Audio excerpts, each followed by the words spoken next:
மின்னலே மின்னலே என் கண்ணிலே நெஞ்சிலே சொல்லடா கண்ணிலே. போன போதுன்னு டீ கொண்டு போய் கொடுத்தா ஓவரா பண்றான். இனி இவனுக்காக இந்த மாதிரி எதுவுமே பண்ணக்கூடாது. அம்மா இந்தங்கம்மா காப்பி. குடு செவந்தி. வீட்ல எல்லாருக்கும் கொடுத்துட்டியா?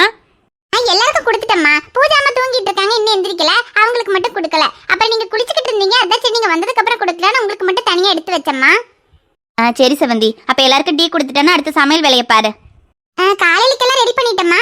மதியத்துக்கு பெரியம்மா கறி மீன் எல்லாம் ஆக்கணும்னு சொன்னாங்க. மட்டனு சிக்கனு மீன் எல்லாம் வாங்கி சமைக்கணும்னு சொன்னாங்கம்மா. அதுக்கு மட்டனு சிக்கனு மீனெல்லாம் எடுக்கிறதுக்கு மார்க்கெட்டுக்கு தான் போகணும். பணம் கொடுத்தீங்கன்னா போய் வாங்கிட்டு வந்து எல்லாத்தையும் சமைச்சிருவேம்மா. என்னது? மட்டனு சிக்கனு மீன் எல்லாம் சமைக்கணும்னு சொன்னாங்களா? யார் அத்தை சொன்னாங்களா? ஆமாம்மா, சிம்மனம்மா தான் சொன்னாங்க. காலையில இட்லி செஞ்சிடுறேன், அதுக்கு சாம்பார் வச்சுட்டா மதியத்துக்கும் சாம்பாரே போதுமாம்மான்னு கேட்டதுக்கு காலையிலக்கு மட்டும் செய்ய போதும், மதியத்துக்கு கறி மீன் தான் ஆக்கணும்னு சொன்னாங்க. என்ன செவந்தி, இன்னைக்கு எதுக்கு கறி மீன் எல்லாம் ஆக்க சொன்னாங்க? இன்னைக்கு சனிக்கிழமை வேற. அதுவும் இல்லாம சிக்கனு மட்டனு மீன் எல்லாமே எதுக்கு செய்ய சொல்லியிருக்காங்க? இன்னைக்கு அப்படி என்ன விசேஷம்? எனக்கு தெரிஞ்சு இன்னைக்கு எதுவும் விசேஷம் மாதிரியும் தெரியலையே. அப்புறம் எதுக்கு இதெல்லாம் செய்ய சொல்லியிருக்காங்க அத்தை?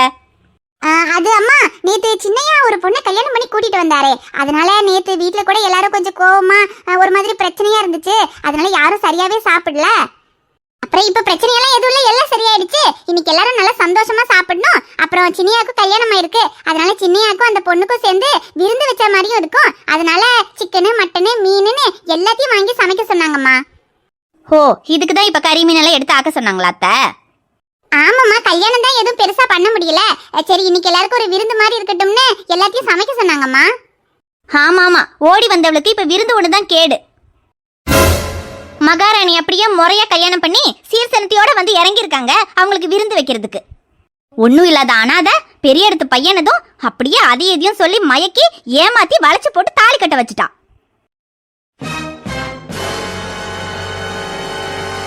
என்னம்மா சொல்றீங்க?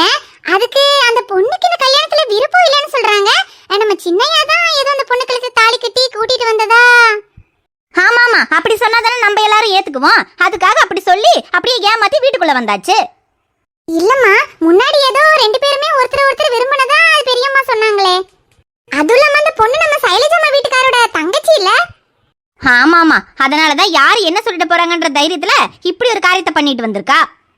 அப்புறம் ரெண்டு பேரும் விரும்பி கல்யாணம் பண்ணிக்கிட்டு வந்தாங்கன்னு சொன்னீங்க, அதெல்லாம் எதுவும் கிடையாது. அப்படி விரும்பினதுனால கல்யாணம் பண்ணிக்கிறதா இருந்தா அதை முன்னாடியே பண்ணியிருந்திருக்கணும். அவளோட அண்ணனும் தங்கச்சிய மச்சானுக்கு முன்னாடியே கல்யாணம் பண்ணி வச்சிருந்திருக்கணும். ஆனா முன்னாடி என் மருமகன் சிவா வேலை இல்லாம இருந்தப்போ அவளை கல்யாணம் பண்ணி கொடுங்கன்னு அவன் அண்ணன் கிட்ட கேட்டதுக்கு இப்படிப்பட்ட ஒருத்தனுக்கு கல்யாணம் பண்ணி வைக்க முடியாதுன்னு சொல்லி அவளை வேற ஒரு டாக்டர் மாப்பிள்ளைக்கு கல்யாணம் பண்ணி வைக்கிறதுக்கெல்லாம் ஏற்பாடு பண்ணிருக்காங்க.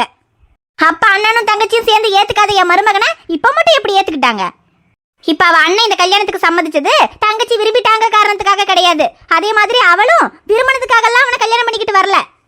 முன்னாடி வேலை இல்லாதவன், ஆனா இப்போ பெரிய எடுத்து பையன், சொத்து வீடு காரு ஆபீஸ் பணம்னு ஏகப்பட்ட வசதி. இப்படிப்பட்ட பையனை யாருதான் விடுவா? அதான் அப்ப அண்ணனும் தங்கச்சியும் சேர்ந்து யார வேண்டாம் வேண்டாம்னு சொல்லிக்கிட்டு இருந்தாங்களோ இப்ப அவனையே ஏமாத்தி கல்யாணம் பண்ண வச்சு வீட்டுக்கும் வந்தாச்சு. அவன் தான் பொண்டாடி வீட்டுல வந்து கொஞ்சம் கூட வெக்கம் இல்லாம அமுதாவை குணப்படுத்துறங்கிற பேர்ல ஓசி சோறு தின்னுக்கிட்டு இருக்கான்னு பார்த்தா இப்ப கடைசியில தங்கச்சியையும் அதை இதையும் சொல்லி மச்சானை ஏமாத்தி தாலி கட்ட வச்சு தங்கச்சியையும் ஓசி சோறு திங்கிறதுக்கு வீட்டுக்கு கூட்டிட்டு வந்தாச்சு. இந்த பணம்னா பணம் கூட வாய் திறக்கும்னு சொல்லுவாங்கல்ல, அந்த மாதிரி பணம் காசு வசதியை பார்த்ததும் அண்ணங்கார சொந்த தங்கச்சியவே. ஐயோம்மா, அந்த பொண்ணு செவந்தி, என்ன அத்தை கறி மீன் எல்லாம் சமைக்க சொன்னாங்களா? சரி பரவாயில்ல, அவங்க நீ சமைக்க சொன்னா சமைச்சிரு. சனிக்கிழமை வெள்ளிக்கிழமைனாலாம் பார்த்தா ஆகுமா? வீட்டில் உள்ளவங்களுக்கெல்லாம் எது பிடிக்குதோ அதை தானே செய்யணும். நீ மார்க்கெட்டுக்கு போய் கறி மீன் எல்லாம் வாங்கிட்டு வந்து சமைச்சிரு, நான் பணம் தரேன். சரிங்கம்மா.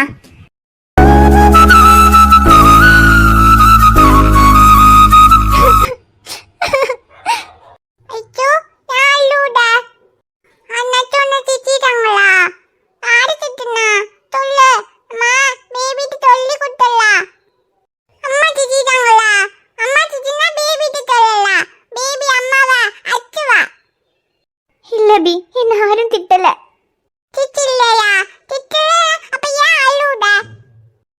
நான் என்ன நினைச்சாயிர அபி, என்னோட தலையெழுத்து நினைச்சாயிர.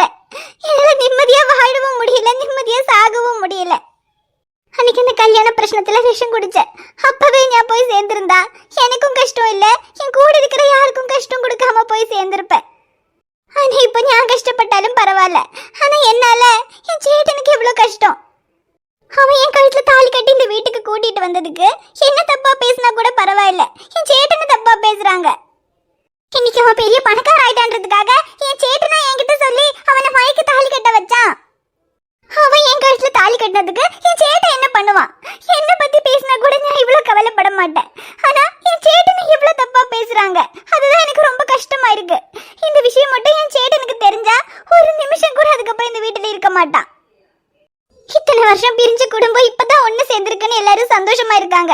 இந்த நேரத்துல இவங்க இப்படி எல்லாம் பேசின விஷயம் சேட்டனுக்கு தெரிஞ்சு வீட்டை விட்டு போயிட்டா அப்புறம் எல்லாரும் கஷ்டப்படுவாங்க. இப்ப இந்த விஷயத்த என்னால சேட்டன்கிட்ட சொல்ல கூட முடியாது. சேட்டன்கிட்ட சொன்னா பெரிய பிரச்சனை ஆயிடும். எல்லாரும் சொன்னாங்க எப்படி தாலி கட்டினாலும் இது கல்யாணம் தான், இதை ஏத்துக்கிட்டு அவன் கூட வாழணும்னு. சேட்டன் கூட என் வாழ்க்கை கெட்டு போயிடக்கூடாதுன்றதுக்காக தான் எல்லாத்தையும் மறந்துட்டு அவன் கூட வாழ சொன்னான். எல்லாரும் அவனை பத்தி நல்லதா சொல்லி அவன் கூட வாழ சொன்னப்போ என்னால எனக்கு அவன் மேல இருந்த கோவத்துல அவனை ஏத்துக்க முடியல. ஆனா அப்படி ஏத்துக்காம அவன் கூட என் வாழ்க்கையை நான் ஆரம்பிக்காம இருந்தது கூட ஒரு வகையில நல்லதுதான். ஏன்னா இந்த வாழ்க்கையை நான் ஏத்துக்காம இருக்கும் போதே என்னையும் என் சேட்டனையும் இப்படி எல்லாம் பேசுறாங்க. இன்னும் நான் எல்லாத்தையும் மறந்துட்டு அவன் கூட வாழ ஆரம்பிச்சுட்டா அப்புறம் அவங்க சொன்னது உண்மைன்னு ஆயிடும். முன்னால அவன் வேலை இல்ல சாதாரண மெக்கானிக்கா இருந்தப்போ அவனை வேண்டான்னு சொல்லிட்டு இப்ப பெரிய பணக்காரன்னு தெரிஞ்சதுக்கு அப்புறம் அவனை ஏத்துக்கிட்டேன்னு அவங்க சொன்னது உண்மையாயிடும். எல்லாரும் அவனுக்காக பேசும்போ நான் மட்டும் அவன் மேல கோவமா இருக்கேன். ஒருவேளை என் கோவத்துல நியாயம் இல்லையோ, நான் தான் கொஞ்சம் அதிகமா பண்றேன்னு கூட எனக்கு ஒரு நிமிஷம் தோணி இருக்கு. அவன் என் பக்கத்துல வரும்போதெல்லாம் எங்க எனக்கு அவன் மேல இருக்கிற கோவத்தையும் மறந்து எனக்குள்ள இருக்கிற அந்த பழைய காதல் என்ன அவன் கூட சேர்த்து வச்சிருமோன்னு எனக்கு தோணும். ஆனா இப்போ அப்படி மட்டும் எதுவும் நடந்துடக்கூடாதுன்னு ரொம்ப பயமா இருக்கு அபி. ஏன்னா இதுக்கப்புறம் நீ அவன் மேல இருக்கிற காதல் அவனை ஏத்துக்கிட்டா கூட நான் பணத்துக்காகவும் அவன் பணக்காரன் ஆயிட்டாங்கிறதுக்காகவும் தான் அவனை ஏத்துக்கிட்டேன்னு சொல்லுவாங்க. என்ன சொன்னா கூட பரவாயில்ல, அதனால என் சேட்டனையும் அசிங்கப்படுத்துவாங்க. அவனை ஏத்துக்க கூடாதுன்னு நான் எடுத்த முடிவு சரியா தப்பாங்கிற குழப்பத்துல இருந்த அபி. ஆனா இப்போ நான் எடுத்த முடிவு சரிதான்னு தோணுது. உண்மையை சொல்லணும்னா நான் விரும்பினது அந்த வசதி இல்லாத மெக்கானிக் ஷமீரை தான், இந்த எம்டி சிவாவை இல்ல. நானும் என் சேட்டனும் இவனோட பணத்துக்கும் வசதிக்கும் ஆசைப்பட்டு தான் இங்க வந்து இருக்கோன்னு அவங்க நினைச்சுக்கிட்டு இருக்கிறது தப்புன்னு அவங்களுக்கு புரிய வைக்கணும். அமுதானி குணமானதும் சேட்டன் நிச்சயமா இந்த வீட்டுல இருக்க மாட்டான், இந்த வீட்டை விட்டு போயிடுவான். அவன் கூடயே நானும் இந்த வீட்டை விட்டு போயிடுவேன். என் சேட்டன் அமுதானிக்காக மட்டும்தான் இந்த வீட்டுல இருக்கான். இவங்களோட பணம் காசு வசதி இது எதுவுமே என் சேட்டனுக்கும் தேவையில்லை எனக்கும் தேவையில்லைன்னு அப்பதான் அவங்களுக்கு புரியும். என் சேட்டன் முன்னால இந்த வீட்டுல வந்து இருந்தப்ப கூட அவங்க என் சேட்டனை தப்பா நினைச்சிருக்க மாட்டாங்க. ஆனா இப்போ அவ என் கழுத்துல தாலி கட்டி இந்த வீட்டுக்கு கூட்டிட்டு வந்ததுக்கு அப்புறம் தான் என்னையும் என் சேட்டனையும் அவங்க தப்பா பேசுறாங்க. இதுக்கெல்லாம் காரணம் அவன் தான். பண்ணின தப்பெல்லாம் அவன் பண்ணிட்டு கடைசியில கெட்ட பேரு என் சேட்டனுக்கு. இப்ப கூட இத பத்தி எல்லாம் கவலைப்படாம அவன் நிம்மதியா இருப்பான். நேத்து ராத்திரி அம்மா, இன்னைக்கு ராத்திரி சும்மா. என்னடா லுக்கு, இன்னைக்கு ராத்திரியும் சும்மா தானே? டேய், என்னடா ஆளாளுக்கு கலாச்சிட்டு இருக்கீங்க? நான் மட்டும் களத்துல இறங்கினேன்னு வெயி. ஆமா, அப்படியே கிழிச்சிருவாரு. காலையில இருந்து சவுண்ட் மட்டும் தாடா விடுற, ஆனா ஒண்ணும் சாதிக்க மாட்டேங்கிறீங்க. டேய், சாதிக்க சொன்னா தனியா எப்படிடா சாதிக்கிறது? அதுக்கு அவ்வளவு கோஆபரேட் பண்ணும்ல. கோஆபரேட் பண்ணணும்னா நீ தாண்டா கோஆபரேட் பண்ண வைக்கணும். எங்க இருந்துடா வைக்கிறது? பக்கத்துல போனாலே அலாரம் அடிச்ச மாதிரி கத்துறா. அப்படியே செவிலியா 2 வைக்க தான் தோணுது. அதுக்கு என்னடா பண்றது? அலாரத்தை ஆஃப் பண்ற டெக்னிக்கை நீ தான் கண்டுபிடிக்கணும். டேய், அலாரத்தை ஆஃப் பண்ற டெக்னிக் எல்லாம் என்னன்னு எனக்கு தெரியும். ஆனா அவ சம்மதம் இல்லாம அட்வான்டேஜ் எடுத்துக்க வேண்டாமேன்றதுனாலதான் அமைதியா இருக்கேன். அமைதியா இருடா. அப்படியே அமைதியாவே மல்லாக்கப்படுத்து வானத்தை பார்த்துட்டு கண்ணை மூடி கனவு கண்டு கனவுலயே குடும்பம் நடத்திட்டு அப்படியே படுத்து தூங்கு. நான் வீட்டுக்கு போறேன். வீட்டுக்கு போறியா? டேய் இருடா, என்ன தனியா விட்டு வீட்டுக்கு போறேங்கிற? போகாம? டேய், வீட்டுல எனக்கு பொண்டாட்டி இருக்காடா, எனக்காக வெயிட் பண்ணிட்டு இருப்பா. காலையில இருந்து ராத்திரி வரைக்கும் உன் கூட தானா சுத்திக்கிட்டு இருக்கேன். ராத்திரி மட்டும் தானே என் பொண்டாட்டி கூட இருக்கேன். இப்ப ராத்திரி கூட என் பொண்டாட்டியை பார்க்க போகாம உன் கூட இருக்க சொல்றியா? ஏன் இருக்க மாட்டியா? நான் என் பொண்டாட்டியை விட்டு இங்க மொட்டை மாடியில தனியா தவிக்கும் போது நீ மட்டும் போய் உன் பொண்டாட்டியோட ஜாலியா இருப்பியா? இல்ல நீயே போறேன்னா தான் ஆடியன்ஸ் விட்டுருவாங்களா? ஆடியன்ஸ் விட்டாலும் நீ விட மாட்ட போல. எல்லாம் உங்களை சொல்லணும். அன்னைக்கு ராத்திரி அவன் மொட்டை மாடியில தூங்குற மாதிரி போஸ்ட் போட்டப்போ பக்கத்துல சக்தி இருக்காரு தானே நீங்க தானே எடுத்து கொடுத்தீங்க. அவனே என்ன மறந்துட்டான். நீங்க எல்லாருமா சேர்ந்து ஏங்க என்ன கோத்து விட்டீங்க. இப்ப பாருங்க அதையும் அவன் கண்டென்ட் ஆக்கிட்டான். டேய் அவங்க கோத்து விடலனாலும் நான் உன்னை மறப்பனாடா. நேத்தவன் என்ன மொட்டை மாடிக்கு துரத்துவான்னு எனக்கு தெரியலடா. தெரியாம நான் உன்னை வீட்டுக்கு அனுப்பிட்டேன்டா. மொட்டை மாடியில் தூங்க வைப்பான்னு தெரிஞ்சிருந்தா நான் உன்னை விட்டுருப்பேனா? அதான் இப்ப மாட்டிக்கிட்டனே. டேய் விளையாடாதடா. வீட்டுக்கு போலன்னா கையில் டென்ஷன் ஆயிருவா. ஓ அப்ப நான் டென்ஷனா இருக்கிறது உனக்கு பரவாயில்லையா? டேய் இப்ப நான் டென்ஷன் ஆயிருவான் பாத்துக்க. டேய் சக்தி நீ வீட்டுக்கு போனா வேணாங்களே, ஆனா நான் ரூமுக்கு போறதுக்கு ஏதாவது ஐடியா கொடுத்துட்டு போடா. என்ன பாஸ் என்கிட்ட எதுக்கு பாஸ் ஐடியா கேக்குறீங்க? காலையில என்னமோ நான் கார் ஓட்டி கிழிச்சிருவேன். நீங்க இப்ப என்னத்துக்கு என்கிட்ட வந்து ஐடியா கேட்டுட்டு இருக்கீங்க? டேய் காரை ஓட்டணும்னா அதுக்கு முதல்ல டோர் ஓபன் ஆகணும்லடா. டோர் தான் லாக் பண்ணி வச்சிருக்காளே, அப்புறம் எப்படிடா கார் ஓட்டுறது? டோர் லாக் பண்ணிருக்கானா போய் தட்டுறா. தட்டினா தானே திறப்பா. திறந்துட்டாலும் அதெல்லாம் திறக்க மாட்டாடா. டேய் சக்தி நான் தான் வந்து கதவை தட்டுறேன்னு அவளுக்கு தெரியும். அதனால கதவை தட்டினா கூட திறக்க மாட்டாடா. எப்படியாவது நான் ரூம்குள்ள போறதுக்கு மட்டும் ஒரு ஐடியா கூடுறா. அப்புறம் உள்ள போய் பார்க்க வேண்டியதெல்லாம் நான் பாத்துக்கிறேன். என்ன பாப்ப வேடிக்கையா? ஏய் பின்ன என்னடா தாலி கட்டி கூட்டிட்டு வந்ததுல இருந்து வேடிக்கை மட்டும் தானடா பாத்துக்கிட்டு இருக்க. டேய் வேற என்னடா பண்ண சொல்ற? இந்நேரத்துல இவனுக்கு ரெண்டு பேரும் இங்க என்னமா பண்ணிக்கிட்டு இருக்கானுவோ? சரி சின்னவனே சட்டி பையலே, ரெண்டு பேரும் கல்யாணமாகி பொண்டாட்டிய வீட்ல வச்சிட்டு பொண்டாட்டியோட இல்லாம இந்நேரத்துல இங்க மொட்டை மாடியில என்னல பண்ணிட்டு இருக்கீவோ? நல்லா கேளுங்க மாச்சி, நல்ல வேளை வந்தீங்க. இவன் தான் பொண்டாட்டியோட இல்லாம இங்க வானத்தை பார்த்து உட்கார்ந்துருக்கானா, என்னையும் வீட்டுக்கு போக விடாம இங்க மேல பார்த்து உட்கார வச்சிட்டான். அது என்னல சின்னவனே இது? எனக்கு நீ சட்டி பையலே இப்ப வீட்டுக்கு போக விடாம புடிச்சு உட்கார வச்சிருக்க? சரி உட்காந்துட்டு பாத்து அவனுக்கு கல்யாணமாகி 6 மாசம் ஆகுது. எது? நேத்து கல்யாணமானவன் நீ என்னத்துக்கு மொட்டை மாடியில உட்கார்ந்திருக்க? மணி 11 ஆகுதுல, அங்க உன் பொண்டாட்டி உனக்காக ரூம்ல காத்துக்கிட்டு இருப்பா. நீ என்னடானா இங்க மொட்டை மாடியில இந்த பையலோட உட்கார்ந்திருக்க? ஐயா அம்மாச்சி ஒரு சின்ன திருத்தம். இவன் என் கூட உட்காரல, என்னதான் இவன் புடிச்சு உட்கார வச்சிருக்கான். ரூமுக்கு போய் என்ன பண்றது? அதான் அவன் பொண்டாட்டி கதவு திறக்க மாட்டாளே. டேய் அமைதியாரா, சிம்ரன் கதெல்லாம் தெரியாது. நாங்க ரெண்டு பேரும் சந்தோஷமா இருக்கோம்னு நினைச்சிட்டு இருக்கடா. தேவையில்லாம ஏன் கதையை சொல்லி அதை ஃபீல் பண்ண வைக்காதடா. டேய் இப்ப இந்த விஷயத்த அம்மாச்சி கிட்ட சொல்லலன்னா அப்புறம் நீ தான் கடைசி வரைக்கும் ஃபீல் பண்ணிக்கிட்டே இருக்கணும். பரவாயில்லையா? டேய் அதுக்கு சிம்ரன் கிட்ட சொல்லி என்னடா நடக்க போகுது? யாருக்கிட்டயுமே சொல்லாம எதுவுமே நடக்காம இருக்கிறதுக்கு அம்மாச்சி கிட்ட சொல்லி ஏதாவது நடக்குதான்னு பாப்போம். இரு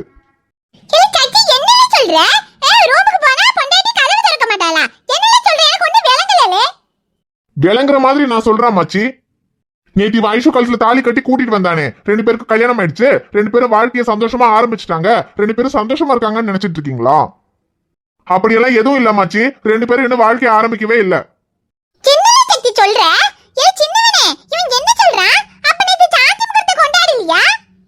சாந்தி முகூர்த்தமா? நீங்க வேற மாச்சி. நேத்து ராத்திரி பூரா இங்க மொட்டை மாடியில தனியா சிவராத்திரி கொண்டாடி இருக்கான். அப்புறம் எங்க இருந்து சாந்தி முகூர்த்தம் கொண்டாடுறது?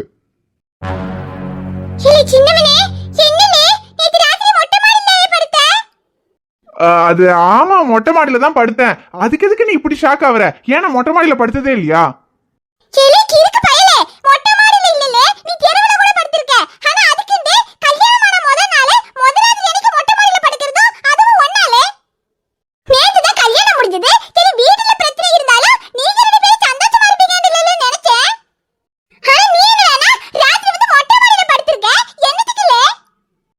ஐயோ சிம்ரன், அது இதுக்கு மேல உன்கிட்ட இருந்து மறைக்க முடியாது.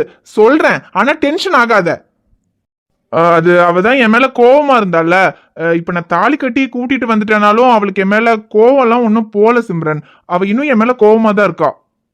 அதுலயும் நான் வேற அவ விருப்பம் இல்லாம அவ கழுத்துல தாலி கட்டி கூட்டிட்டு வந்துட்டேனா, அதனால இன்னும் கொஞ்சம் கோவம் அதிகமாயிடுச்சு. அதான் அவளை டென்ஷன் பண்ண வேண்டாமேன்னு அவளை ரூம்ல படுக்க சொல்லிட்டு நான் மொட்டை மாடியில வந்து படுத்தேன் சிம்ரன்.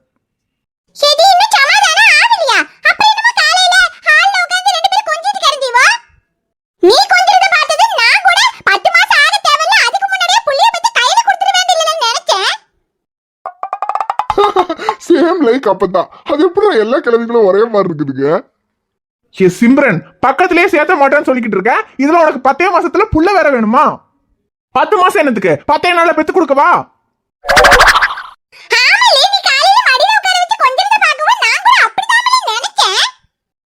நினப்பு தான் பொழப்ப கிடைக்கும்னு சொல்லுவாங்கல்ல. இப்பதான் என் பொழப்பு என்னன்னு தெரிஞ்சு போச்சுல. போய் நிம்மதியா படுத்து தூங்கு போ. ஏய் சட்டி பையலே, இவன் பொண்டாட்டி இவன பக்கத்துல சேர்த்த மாட்டேன்னு சொன்னதுக்கு இவன் என்னத்துக்கு என்கிட்ட எகிரிக்கிட்டு வாரான்?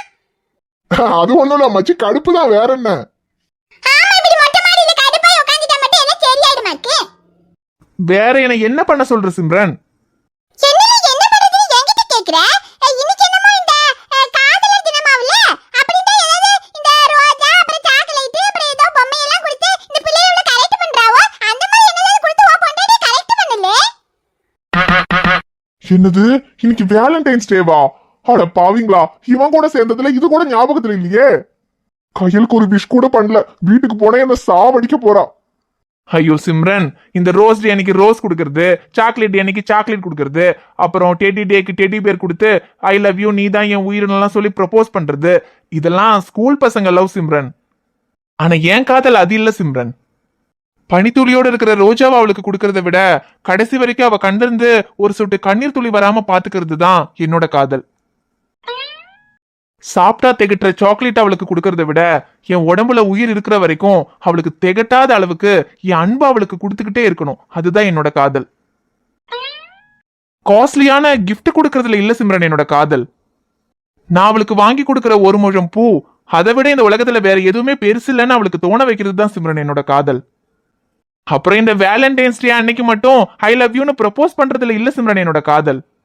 ஒவ்வொரு நாளும் ஒவ்வொரு நிமிஷமும் ஏன் ஒவ்வொரு நொடியும் நான் அவளை எந்த அளவுக்கு லவ் பண்றேன்னு அவளை உணர வைக்கணும், அதுதான் சிம்ரன் என்னோட காதல். ஒரு பொண்ணை உண்மையா காதலிக்கிறவனுக்கு இந்த காதலர் தினமெல்லாம் ஒரு ஸ்பெஷலான நாள் கிடையாது சிம்ரன். ஏன்னா எல்லா நாளுமே அவனை பொறுத்த வரைக்கும் காதலர் தினம் தான். நோட் பண்ணுங்கப்பா பின்றாம்பா. டேய் வசனமெல்லாம் நல்லாதான் இருக்கு, ஆனா அது இங்க எங்க கிட்ட பேசி என்ன பண்ண? போய் உன் பொண்டாட்டி கிட்டே இல்லடா பேசணும். டேய் நீங்களாவது நான் பேசுறத கேக்குறீங்கடா, அவ கேட்க கூட மாட்டாளே. அது எப்படி கேட்காம போவான்னு நானும் பாக்கேன். ஏ சிம்ரன், நீ என்ன பண்ண போற? ஏலே, இந்த விஷயத்தை நீ நேத்தே என்கிட்ட சொல்லிருந்தேன்டா. நேத்தே உன்னை மொட்டை மாடியில படுக்க விடாம உன்னை ரூமுக்கு அனுப்பி வச்சிருப்பேன்ல. சரி விட, ஒண்ணும் பிரச்சனை இல்ல, இப்பதான் தெரிஞ்சு போச்சுல. இப்போ உன்னை ரூமுக்கு அனுப்பி வைக்க வேண்டியது ஏன் பொறுப்புல. எதுக்கு சிம்ரன்? இப்ப ரூமுக்கு போய் நான் என்ன பண்ண போறேன்? என்ன பார்த்தாலே அவ டென்ஷன் தான் ஆக போறா. டென்ஷனா ஏதாவது சொல்லி என்னையும் சேர்த்து டென்ஷன் பண்ணுவா. ரூமுக்கு போய் ரெண்டு பேரும் சண்டை போட்டுக்கிட்டு இருக்கிறதுக்கு நான் பேசாம எங்க மொட்டை மாடியிலே இருந்துக்கிறேன். ஏலே, அதெல்லாம் ஒரு சண்டையும் வராதுல. இங்கர்ல காதலிக்கும் போது ரெண்டு பேரும் பிரிஞ்சிருந்தா காதல் புரியும்னு சொல்லுவாங்க, அது காதலிக்கும் போது. ஆனா புருஷ பொண்டாட்டி ஆனதுக்கு அப்புறம் ரெண்டு பேரும் சேர்ந்து இருந்தாதாமலே காதல் புரியும். ஐயோ, எங்க இருந்து சிம்ரன் சேர்ந்து இருக்கிறது? அதான் பக்கத்திலேயே போக விட மாட்டேங்கிறான்னு சொல்லிக்கிட்டு இருக்கேன்ல. இப்ப நீ ஏதாவது என்ன ஐடியா பண்ணி ரூமுக்கு அனுப்பி வச்சா மட்டும் அங்க ஏதாவது நடந்துருமா? அதெல்லாம் ஒன்னும் நடக்காது சிம்ரன். இது நடக்காதுடா, நீதாமலே நடத்தணும். எப்படி நடத்துறது சிம்ரன்? பக்கத்திலேயே போக விட மாட்டேங்கிறா. ஹே, சரி, அதுக்கு என்கிட்ட ஒரு வழி இருக்குல்ல. இங்கர்ல நான் என்னத்தையாவது பண்ணி உன்னை ரூமுக்கு அனுப்பி வைக்க வேண்டியது என் பொறுப்பு. ரூமுக்கு போனதுக்கு அப்புறம் நீ போய் அந்த பிள்ளையோட காலை பிடிப்பியோ இல்ல கட்டி பிடிப்பியோ அதெல்லாம் எனக்கு தெரியாதுல்ல. எப்படியாவது சமாதானம் பண்ணிட்டு சொல்லிட்டேன். ஏ சிம்ரன், பக்கத்திலேயே போக விட மாட்டேங்கிறான்ற, அப்புறம் எங்க இருந்து காலை பிடிக்கிறது கட்டி பிடிக்கிறது? ஓ அப்படியா? சரி, அப்ப அந்த பிள்ளை வந்து ஒன்னைய கட்டி பிடிக்கிற மாதிரி செய்வோம். அப்ப நீ அப்படியே கரெக்ட் பண்ணிடுல. எது? அவ வந்து என்ன கட்டி பிடிப்பாளா? அது எப்படி சிம்ரன் நடக்கும்? நடக்கிற கதையை பேசு சிம்ரன். ஏலே, நடக்குமலே, அதுக்கெல்லாம் என்கிட்ட வழி இருக்கு. நீ ரூமுக்கு போனதும் நான் இந்த மெயின் சுவிட்ச் ஆஃப் பண்ணி போடுறேன்ல, கரண்ட் கட் ஆயிடுமா? அப்ப அவ பைக்ல வந்து ஒன்னை கட்டி பிடிச்சிடுவா. அதுக்கப்புறம் ஆக வேண்டியது நீ பாத்துக்க. அட சூப்பர் ஐடியா மாச்சி, எங்களுக்கு கூட இந்த மாதிரி ஐடியா தோணல, நீங்க வேற லெவல் அம்மாச்சி. டேய் சும்மாறா நீ வேற. ஏ சிம்ரன், இது என்ன ஐடியா? இந்த தடுக்கி விழுந்தா தாங்கி பிடிக்கிறது, கரண்ட கட் பண்ணி கட்டி பிடிக்கிறது, இதெல்லாம் பழைய ஐடியா சிம்ரன். ஏலே, பழசா இருந்தா உனக்கு என்ன, புதுசா இருந்தா உனக்கு என்னலே? ஐடியா வொர்க் அவுட் ஆனா பத்தாதாலே? இது ஒர்க் அவுட் ஆகுங்கற? ஏலே, ஆகும்லே. Old is கோல்ட்லே. பழைய ஐடியா தான்லே இப்ப வொர்க் அவுட் ஆகும். இல்ல ஒர்க் அவுட் ஆகலன்னா மட்டும் புதுசா நீ ஏதாவது ஐடியா யோசிச்சிருப்பியா? இல்ல ஒண்ணும் முடியாம தானே இங்க மொட்டை மாடியில வந்து உட்கார்ந்துருக்க. ஒண்ணுமே பண்ணாம இப்படி மொட்டை மாடியில உட்கார்ந்து இருக்கிறதுக்கு சிம்ரன் சொல்ற ஐடியாவை ஃபாலோ பண்றது எவ்வளவோ தேவலாண்டா. பண்ணலாங்கிற? பண்ணிதான் பாருங்கிறேன். சரி, பண்ணிடுவோம்.